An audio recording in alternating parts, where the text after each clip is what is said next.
Il y a une chose que je n'ai jamais osé dire à voix haute, et je crois que vous la connaissez aussi.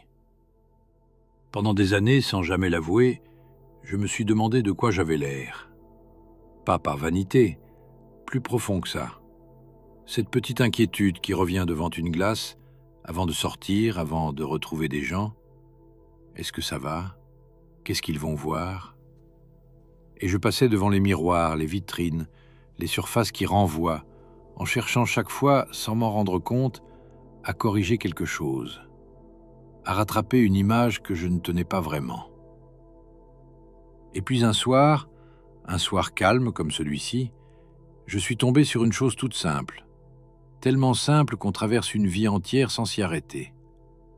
Et depuis, je ne la repose plus. Alors je vous la confie ce soir, parce qu'elle nous concerne, vous et moi, exactement de la même façon. Vous n'avez jamais vu votre visage. Pas une seule fois. Pas une seconde.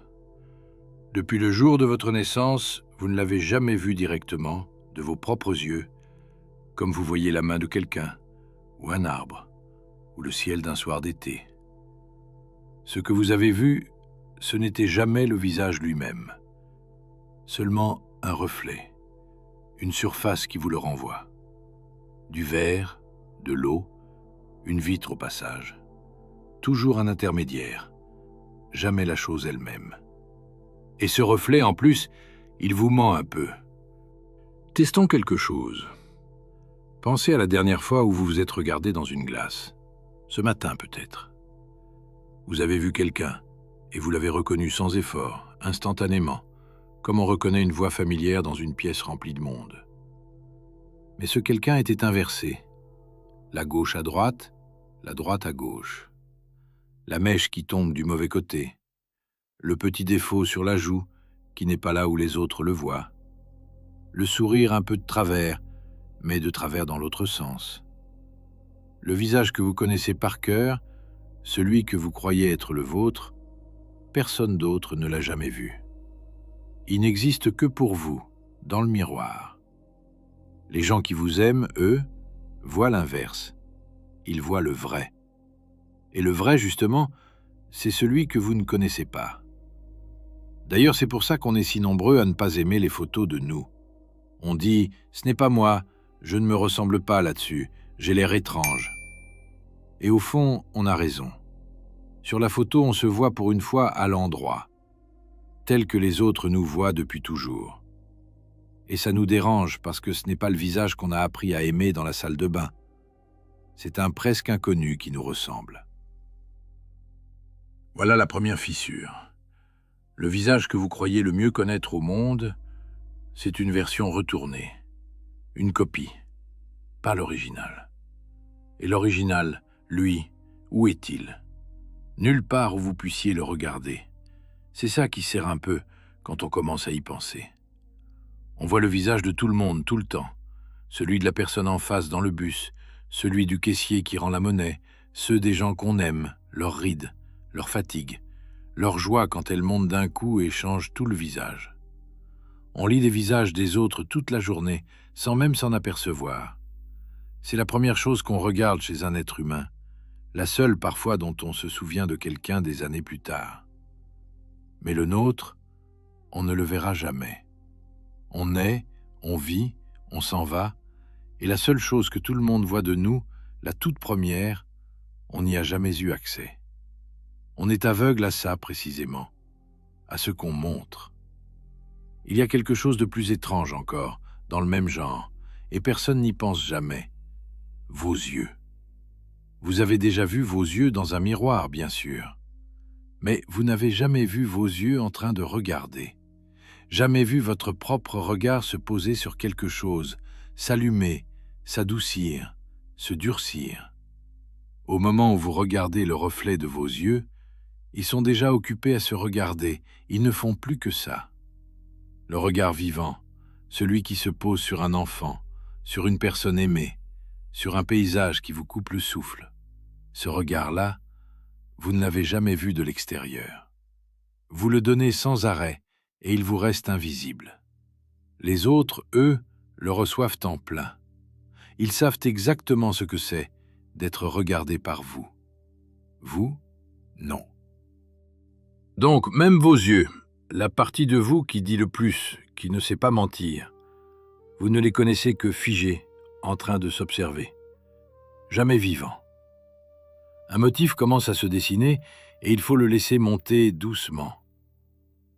Les choses les plus à nous, le visage, le regard, ce sont précisément celles qu'on ne perçoit que par un détour, jamais en direct. Et les autres y ont un accès que nous n'aurons jamais. Restons sur une scène un instant, une scène que vous avez déjà vécue sans lui donner d'importance. Vous êtes dans une pièce, vous parlez avec quelqu'un. Vous êtes détendu, vous riez, vous racontez quelque chose qui vous tient à cœur. Et puis, sans prévenir, vous tombez sur un miroir. Vous vous voyez là, en pleine conversation. Et en une fraction de seconde, quelque chose se passe. Votre visage change. À peine. Vous vous redressez un peu, le sourire se replace, vous reprenez le contrôle d'un visage que, l'instant d'avant, vous aviez complètement oublié. Ce petit instant contient presque tout. Parce que, pendant que vous parliez, avant de vous voir, votre vrai visage était là. Celui que votre interlocuteur regardait, vivant, mobile, traversé par tout ce que vous ressentiez, et vous ne le commandiez pas. Vous ne pouviez même pas savoir à quoi il ressemblait. Il vivait sans vous. Il vous exprimait sans votre permission. Le visage, c'est peut-être la partie de nous la plus à nous et la moins à nous en même temps. On le porte, il est collé à nous, c'est par lui qu'on existe pour les autres, et pourtant, il fait des choses qu'on ne lui demande pas. Il rougit quand on voudrait rester de marbre. Il se ferme quand on voudrait sourire. Il trahit la fatigue qu'on cache, la tristesse qu'on nie. Combien de fois quelqu'un nous a dit « Qu'est-ce qui ne va pas ?» alors qu'on n'avait pas dit un mot. Le visage avait parlé avant nous, à notre place, sans nous consulter. On porte donc sur soi, en permanence, un messager qu'on ne maîtrise pas et qu'on ne voit pas. Il annonce au monde des choses sur nous et nous, on est le seul public à qui le message n'arrive jamais. Mais ce messager ne fait pas que nous trahir. Il fait aussi, sans nous demander notre avis, les plus belles choses. Et celles-là non plus, on ne les voit jamais. Pensez à un vrai sourire. Pas celui qu'on pose pour une photo qu'on tient 2 secondes de trop et qui finit par ressembler à une grimace polie. Le vrai. Celui qui arrive tout seul, quand quelque chose nous touche pour de bon. Il y a une différence que tout le monde sent sans pouvoir l'expliquer. Le sourire poli ne bouge que la bouche. Le vrai sourire, lui, monte jusqu'aux yeux. Il plisse le coin des paupières, il allume quelque chose tout en haut du visage, et ça, c'est impossible à fabriquer. On ne peut pas décider de sourire jusqu'aux yeux. Soit la joie est là, et le visage entier s'éclaire, soit elle n'y est pas, et ça se voit aussitôt. Or, ce sourire-là, votre vrai sourire, celui qui dit que vous êtes heureux pour de bon, vous ne l'avez jamais vu. Vous ne pouvez pas. À la seconde où vous vous regardez dans une glace pour le surprendre, il n'est déjà plus vrai. Il devient un sourire qui s'observe, donc un sourire qui joue. Le seul, l'authentique, celui qui part quand un enfant court vers vous, quand une personne aimée pousse la porte, quand un fou rire vous emporte, celui-là est réservé aux autres. C'est presque drôle quand on y pense. Ce qu'il y a de plus beau et de plus vrai sur notre visage, notre joie sans calcul, l'instant où on s'illumine, c'est exactement la part qu'on ne verra jamais. Les autres ont, de nous, toute une collection de moments lumineux dont nous n'avons aucune image. Quelqu'un, ce soir, garde le souvenir de votre visage en train de rire, un jour précis, et ce souvenir-là, vous ne pourrez jamais le regarder avec lui. Il l'a, pas vous. Et vous savez quoi? Il y a un visage de vous, plus secret encore que tous les autres, que vous n'avez vu absolument jamais. votre visage quand vous dormez. Chaque nuit, votre visage existe, sans vous, détendu, sans une once de contrôle, sans personne à rassurer, sans rôle à tenir. Toutes les petites tensions du jour s'en vont. La mâchoire se desserre, le front se lisse. C'est sans doute le visage le plus honnête que vous ayez, le seul qui ne joue rien. Et vous ne le verrez jamais. Par définition, vous n'êtes pas là pour le voir. Mais quelqu'un peut-être l'a vu. Un parent penché sur votre berceau il y a très longtemps. Une personne qui vous aimait et qui, une nuit, s'est réveillée avant vous et vous a regardé dormir. Quelqu'un qui a veillé sur vous pendant une fièvre. Ces gens-là ont vu de vous une chose que vous ne connaîtrez jamais. Votre visage entièrement désarmé. Votre visage sans défense. Et souvent, c'est précisément en regardant ce visage endormi que quelqu'un a senti, d'un coup, à quel point il vous aimait. C'est une drôle de pensée, et elle est belle. La version la plus vraie, la plus nue de votre visage, vous ne l'avez jamais offerte qu'aux autres. Endormi, vous faites confiance au monde sans le savoir. Vous lui montrez ce que vous cachez tout le jour.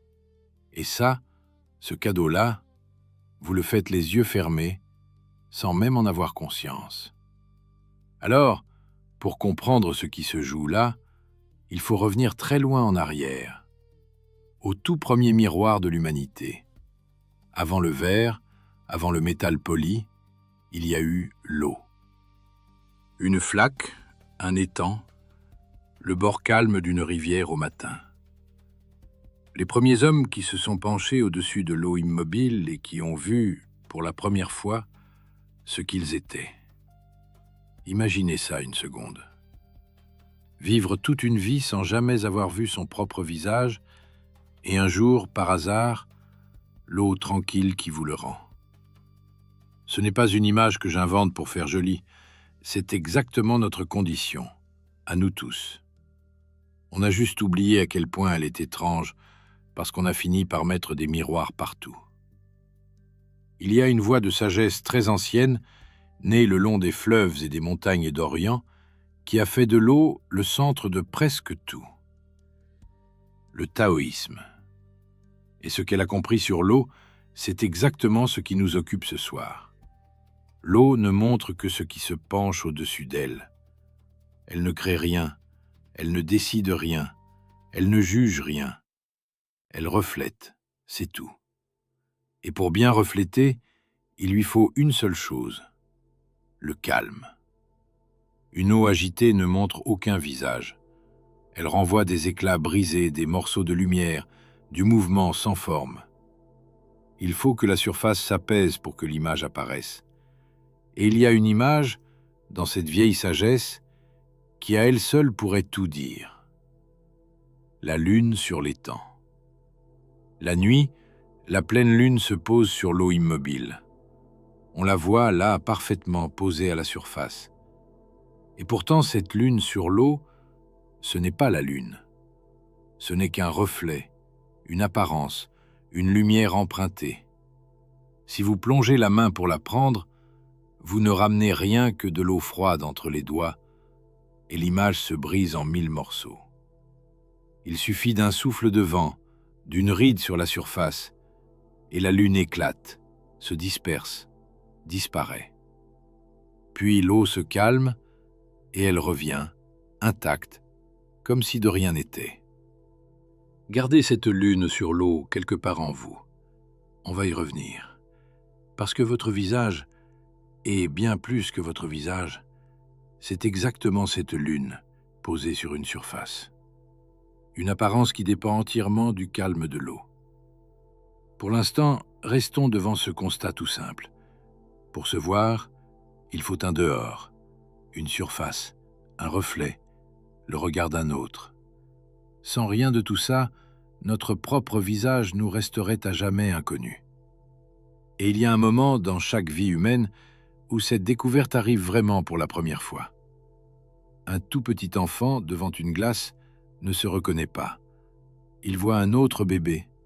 Il lui sourit, il tend la main, Il cherche derrière la surface pour trouver l'enfant caché. Pour lui, ce reflet, c'est quelqu'un d'autre, un compagnon de jeu. Et puis un jour, vers 2 ans, quelque chose bascule. L'enfant comprend. Ce bébé dans le miroir, c'est moi. Il y a même ce geste précis, ce moment où il porte sa main à sa propre joue en fixant le reflet, parce qu'il vient de relier les deux. C'est l'un des tout premiers grands chocs de la conscience humaine. La découverte qu'on a une enveloppe, qu'on est, pour les autres, une image. Pensez à ce que ça veut dire. Avant ce jour, on a tous vécu un temps sans savoir qu'on avait un visage. On était pur regard tourné vers le monde, sans retour sur soi, libre comme on ne le sera plus jamais. Et puis le miroir nous a appris qu'on était aussi un objet dans le champ des autres. Quelque chose qui se voit, quelque chose qui peut être jugé. C'est presque une petite chute quand on y pense. Une innocence qui se termine. Le jour où on découvre qu'on a un visage est aussi le jour où on commence à s'en soucier. Et on ne s'arrêtera plus jamais. Toute la vie après, on traînera la même question silencieuse. De quoi j'ai l'air? Qu'est-ce qu'il voit? Est-ce que ça va? Et puisqu'on remonte le temps, il y a une autre chose qu'on oublie complètement. Vous n'avez pas eu un visage. Vous en avez eu des dizaines. Le visage du nourrisson que vous étiez, vous ne vous en souvenez pas, et vous ne l'avez jamais vu. Le visage de l'enfant de 5 ans, celui de l'adolescent gauche, celui de la personne que vous étiez il y a 20 ans, tous ces visages, vous les avez portés puis quittés, l'un après l'autre, sans jamais vraiment les regarder. Ils sont partis, vous ne les récupérerez pas. Il en reste quelques photos figées, et c'est tout. Mais d'autres, eux, les ont gardés. Une mère se souvient du visage de son enfant endormi à 3 ans, avec une précision qui ne s'efface pas. Une grand-mère a tenu votre visage de nouveau-né dans ses mains et l'a regardé comme une apparition. Des gens autour de vous portent en mémoire des versions de vous que vous avez perdues à jamais. Vous avez confié, sans le vouloir, tous vos anciens visages à la mémoire de ceux qui vous aimaient. C'est une pensée bouleversante de douceur quand on s'y arrête. Vos visages d'avant ne sont pas morts. Ils vivent ailleurs, dans le souvenir de quelqu'un d'autre. Et il y a un visage que vous faites souvent, presque chaque fois que vous croisez un tout petit enfant et que vous n'avez jamais vu non plus. Vous savez lequel. Quand un bébé vous regarde, il se passe une chose qu'on ne décide pas. Le visage se transforme tout seul. Les sourcils montent, les yeux s'agrandissent, la bouche s'arrondit, la voix elle-même change, grimpe dans les aigus, se fait douce et un peu ridicule, et on s'en moque complètement. On prend devant un nourrisson une tête qu'on ne prendrait devant personne d'autre au monde. Une tête d'émerveillement total, sans la moindre retenue, débarrassée d'un coup de toute la pudeur qu'on traîne le reste du temps. C'est de l'amour à l'état pur, posé sur un visage. Et c'est universel. Partout sur la Terre, depuis toujours, les êtres humains prennent cette même tête devant les bébés, sans se concerter, sans l'avoir appris nulle part. Quelque chose de très ancien remonte et prend les commandes du visage, le temps d'une seconde. Et là encore, cette tête, vous ne l'avez jamais vue. Le bébé, lui, l'a vue. C'est peut-être même l'un des tout premiers visages humains qu'il a gravé en lui. Ce visage d'adulte fondu de tendresse, penché au-dessus de son berceau. Avant de savoir parler, avant de savoir qui il est, un enfant apprend ce que veut dire être aimé, en lisant cette tête-là sur le visage des grands, la vôtre comprise. Vous avez offert ce visage d'amour absolu à des enfants qui s'en souviennent peut-être encore, tout au fond, sans le savoir. Et vous ne saurez jamais à quoi vous ressembliez à cet instant. Au plus beau de vous, sans doute. Et là, une question plus large commence à monter. Et si tout ça était vrai de bien plus que le visage? Parce qu'on passe notre temps à croire que, pour se connaître, il faut rentrer en soi, fermer les yeux, s'isoler, aller chercher la vérité tout au fond, comme un trésor enfoui sous des couches et des couches. Il y a du vrai là-dedans, bien sûr, mais il y a aussi un piège. Le piège, c'est de croire qu'on peut se voir entièrement tout seul. Regardez comment on apprend qui on est vraiment. Pas en y pensant, en vivant, en se cognant aux autres et au réel. On se découvre patient le jour où quelqu'un nous pousse à bout et qu'on tient quand même. On se découvre courageux ou lâche à l'instant précis où il faut choisir, pas une seconde avant. On découvre la profondeur d'un amour au moment exact où on a peur de le perdre. La vérité sur nous ne se livre jamais dans le vide. Elle a besoin d'une situation, d'un autre, d'un dehors, exactement comme le visage a besoin d'une surface pour exister à nos yeux. On est, pour nous-mêmes, comme ce visage. La chose la plus proche, et pourtant celle qu'on ne peut jamais regarder en face, sans intermédiaire. Les gens autour de nous nous voient d'une manière à laquelle on n'aura jamais accès. Notre vrai visage à l'endroit, oui, mais aussi notre façon de marcher quand on ne se sait pas observer, notre rire quand il part tout seul, cette manière qu'on a de répéter toujours le même geste, le même mot, sans jamais le remarquer. Cette expression qui nous prend quand on est concentré et qu'on ne verra jamais. Les autres détiennent de nous une image entière, vivante, complète, à laquelle on ne pourra jamais accéder. Ils sont nos miroirs vivants, et ils en savent sur notre dehors plus long que nous. Et ça peut faire un peu peur, dit comme ça. L'idée que tant de choses sur nous nous échappent et appartiennent au regard des autres. Mais il existe une autre manière de le prendre, plus douce, et elle nous vient d'une sagesse née loin de la première, sous d'autres cieux, qui arrive pourtant à la même porte. Cette sagesse dit une chose toute simple. Il y a ce qui dépend de nous, et il y a ce qui ne dépend pas de nous. Et la paix d'une vie commence le jour où on cesse de confondre les deux. Or, votre image, justement, ne dépend pas de vous. La façon dont les autres vous voient, ce qu'ils lisent sur votre visage, l'impression que vous laissez, le souvenir qu'ils garderont, tout ça vous échappe presque entièrement.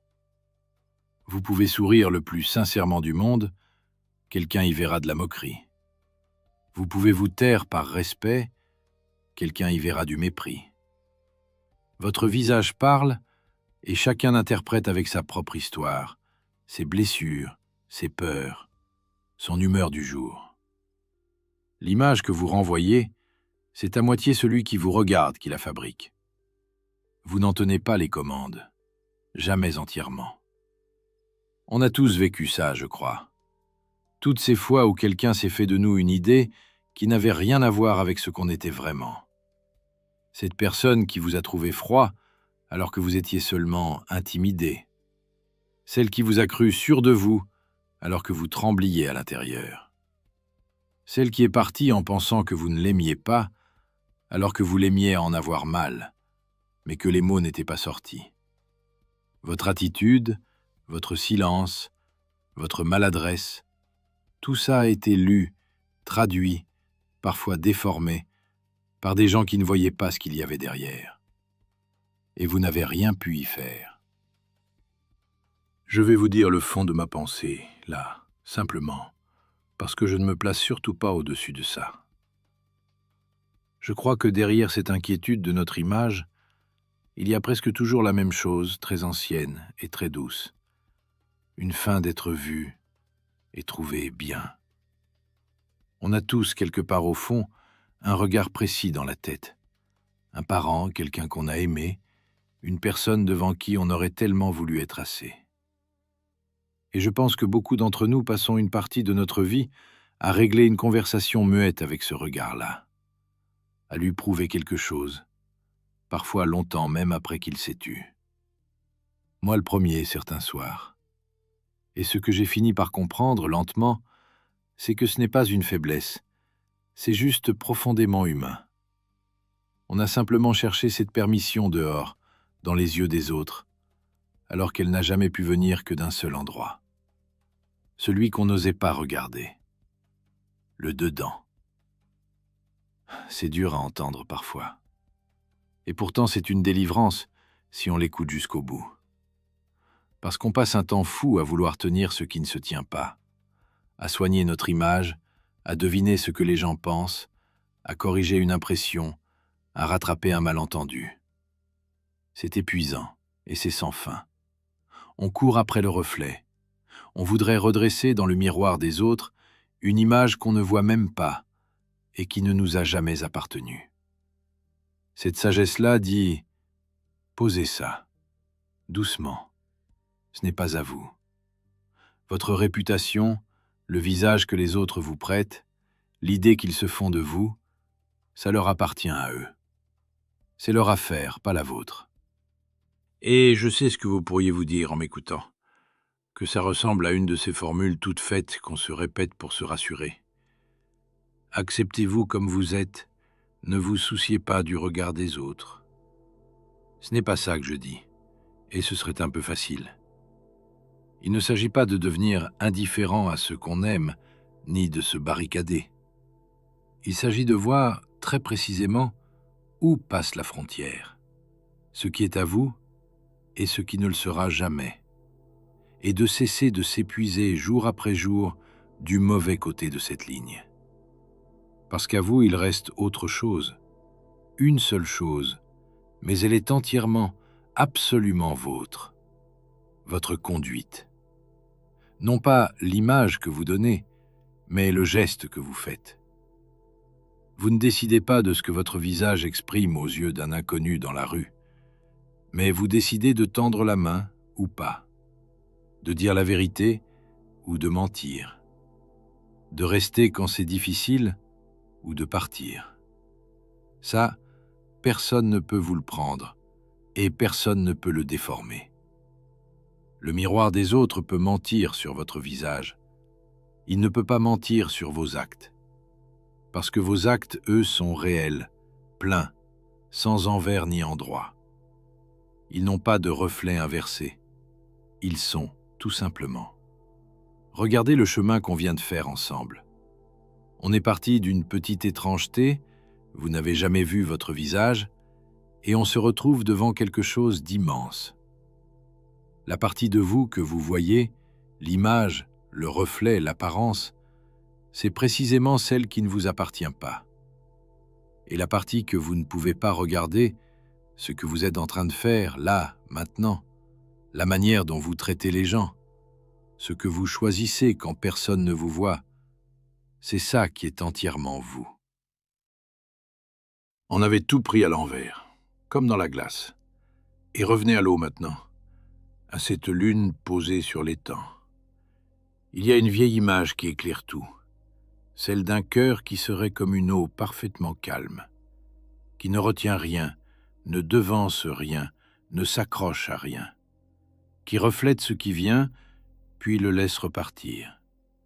Quand quelqu'un se penche au-dessus, il le reçoit pleinement, en entier. Et quand cette personne s'éloigne, plus rien ne reste accroché à la surface. Pas de traces, pas de rancune, pas d'image figée qu'on traîne pendant des années. Et ça change tout dans notre histoire de visage. Parce que le problème, au fond, ce n'est peut-être pas qu'on ne voit pas notre visage, c'est qu'on voudrait le figer. On voudrait une image fixe de soi, belle, stable, sous contrôle, définitive. On voudrait être quelque chose une bonne fois pour toutes et ne plus jamais en bouger. Et c'est justement cette envie-là qui nous tord. Le visage, le vrai, celui qui vit, n'est jamais figé. Il change à chaque seconde. Il n'a pas le même âge ce soir que ce matin. Il porte les nuits sans sommeil, les saisons, les chagrins traversés, les fous rires partagés. Ce n'est pas une image, c'est un mouvement. Quelque chose qui coule comme l'eau et qu'on ne peut pas arrêter sans le tuer. Le miroir, lui, ment 2 fois. Pas seulement parce qu'il inverse, parce qu'il fige. Il vous arrête. Il vous transforme en image pour le temps d'un regard. Et on a fini par croire que cette image arrêtée, c'était nous. Alors qu'on n'a jamais été une image. On a toujours été le courant, Reprenez une vieille photo de vous un instant en pensée. Une photo d'il y a 15 ou 20 ans. Vous la regardez aujourd'hui. Et qu'est-ce que vous voyez? Quelqu'un qui ne savait pas, qui ne se doutait pas de ce qui allait arriver, du bonheur comme des coups durs. Vous avez presque envie de lui parler à ce visage arrêté dans la lumière d'un jour ancien, de le prévenir un peu, de le rassurer surtout, de lui dire que ça va aller. Mais lui ne bougera plus jamais. Il est resté là, prisonnier d'une seconde qui n'existe plus.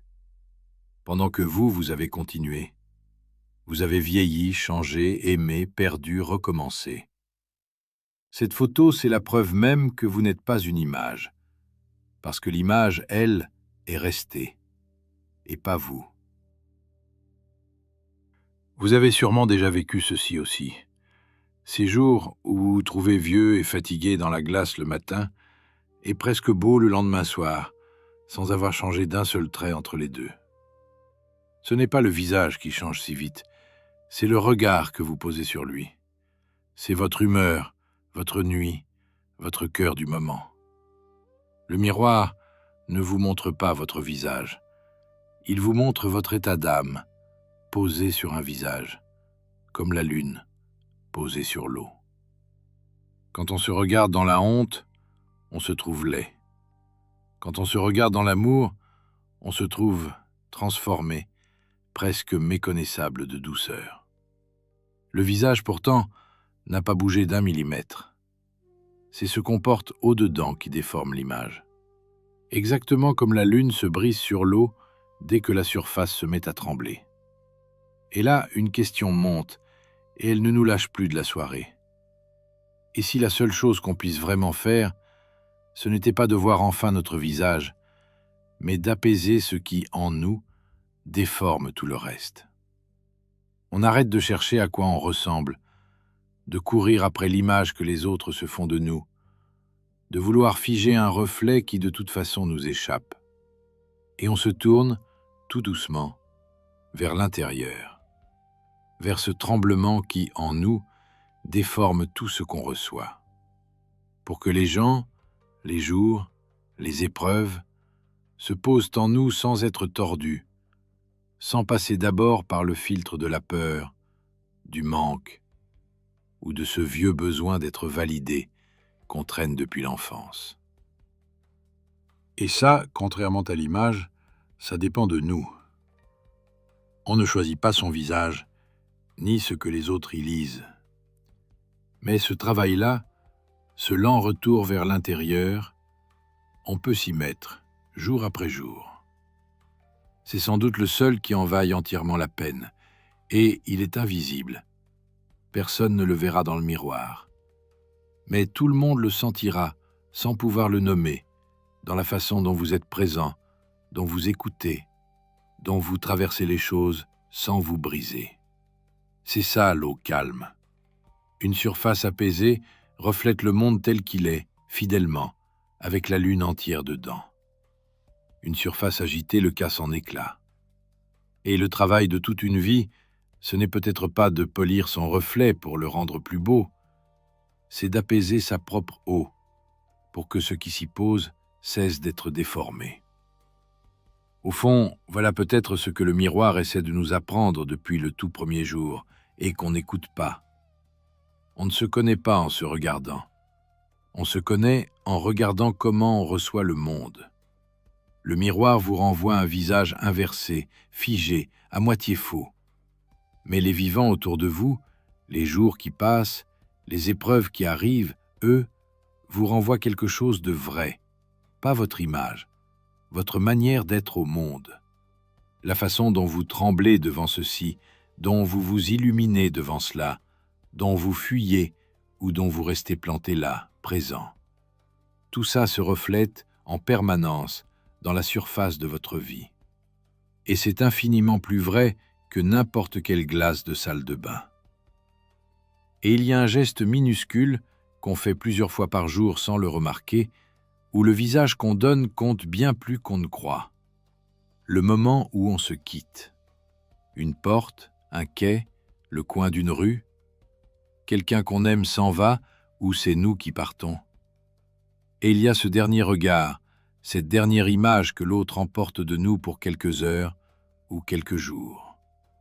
Le plus souvent, on n'y prête aucune attention. On est déjà pressé, la tête dans la suite de la journée, on lance un au revoir distrait par-dessus l'épaule, le visage à moitié ailleurs. Et c'est ce visage-là, à demi absent, qu'on laisse à l'autre pour la route. Imaginez l'inverse, juste une fois. Qu'on s'arrête une seconde, qu'on lève vraiment les yeux, qu'on regarde la personne pour de bon, entièrement, là, avant qu'elle ne franchisse la porte.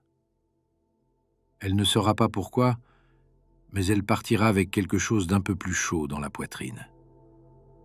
On lui aura donné, sans un mot, le sentiment d'avoir compté.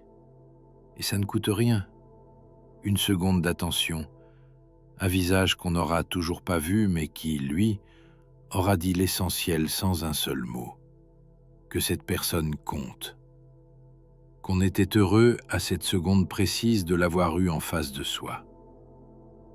Il reste une dernière chose à dire, et c'est la plus douce de toutes, celle pour laquelle peut-être je vous parle ce soir. On a dit que vous ne verrez jamais votre visage, que les autres, eux, le voient, qu'ils détiennent de vous une image à laquelle vous n'aurez jamais accès. On l'a dit comme une perte, comme un manque, comme une petite injustice de la condition humaine. Mais retournez-le une dernière fois, doucement. Ça veut dire que vous portez pour les gens qui vous aiment un visage qui leur est destiné, à eux seuls, pas à vous. Vous offrez sans arrêt, du matin au soir, quelque chose que vous ne verrez jamais. Votre visage, c'est un cadeau permanent que vous faites à tout le monde, sauf à vous. Quand quelqu'un pense à vous, ce soir, loin de vous, dans une autre ville peut-être, c'est ce visage-là qu'il revoit. Celui que vous ne connaîtrez jamais, celui qui pour lui veut dire tendresse, ou sécurité, ou maison, ou enfance. Pensez à un visage qui est pour vous un refuge, celui d'un parent peut-être, celui d'une grand-mère, celui de quelqu'un qui n'est plus là aujourd'hui. Vous le revoyez, ce visage, avec une netteté qui parfois vous surprend. Il a un pouvoir immense sur vous. Il vous apaise ou il vous serre le cœur, rien qu'à y repenser, des années après. Eh bien, écoutez ceci. Cette personne, elle, n'a jamais su le pouvoir que son visage avait sur vous.